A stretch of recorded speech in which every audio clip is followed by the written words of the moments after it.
Things were not going well between us. She was working in media in Dalton. 3 years into our marriage, she left the road.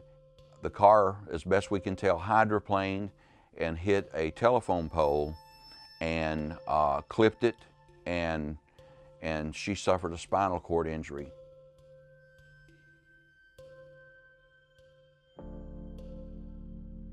I remember after the visitation and intensive care was over that night, and they're saying right now she's paralyzed. It'll be a couple of days before we know if this is just shock or if it's going to be long term.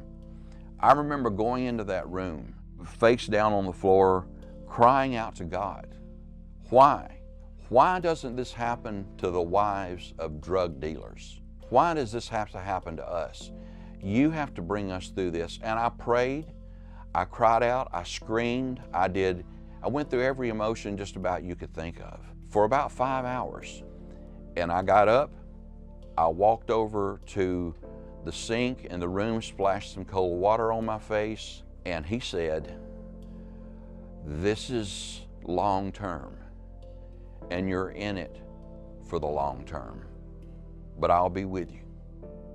Well, this was 11 years after my dad was in his accident. He was 37 years old.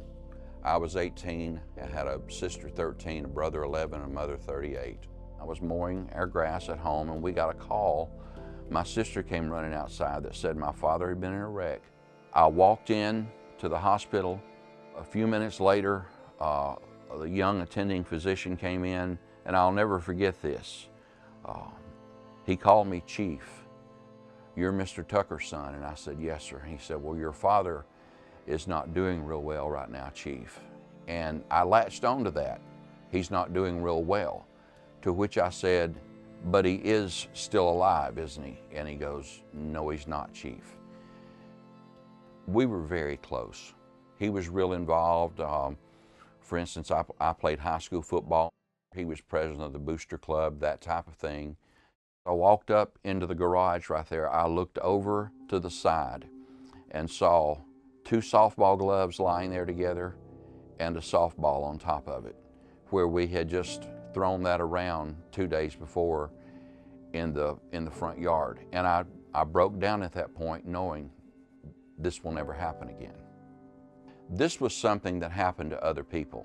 This didn't happen to people like us. You know, we're a good family, and this didn't happen. This was not part of the plan. I went off to college with this newfound freedom and so forth, and tried to find happiness and fulfillment in that, and it was not there. I left a lot of hurt and broken people in my wake. I think it was the absence of my earthly father that put me in tune with my heavenly Father. The things that I was feeling would be pounding at my conscience, mostly at night when I would lie down in bed alone and try to get quiet and go to sleep, and there was just something hitting me. And I just said to myself, okay, Lord, I give up. I'll live my life for you. And when I said that, when I did that, there was just a peace that just began to fill me, that came down through me.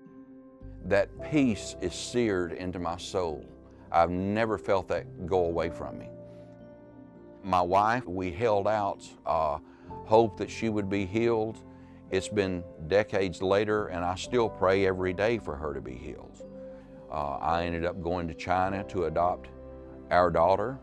She's an RN now. She made us grandparents 3.5 years ago, and it's wonderful. We have a great son-in-law who's a good provider for our family. All of the trails on Lookout Mountain she would be hiking if she could. We don't take ski trips. We go to the beach. We play Scrabble together. We do a lot of this. I'm very much an extrovert and she's an introvert, and we kind of meet in the middle for that. The marriage is a whole lot better since the accident than it was before the accident, because we're on the same page.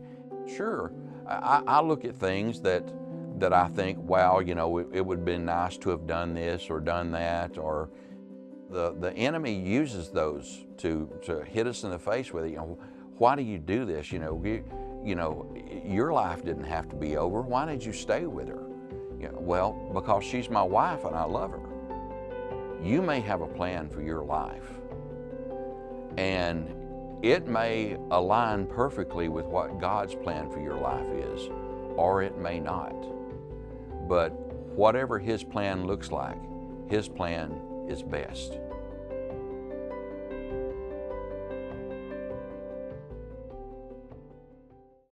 If this story inspired you, take the steps to change your life.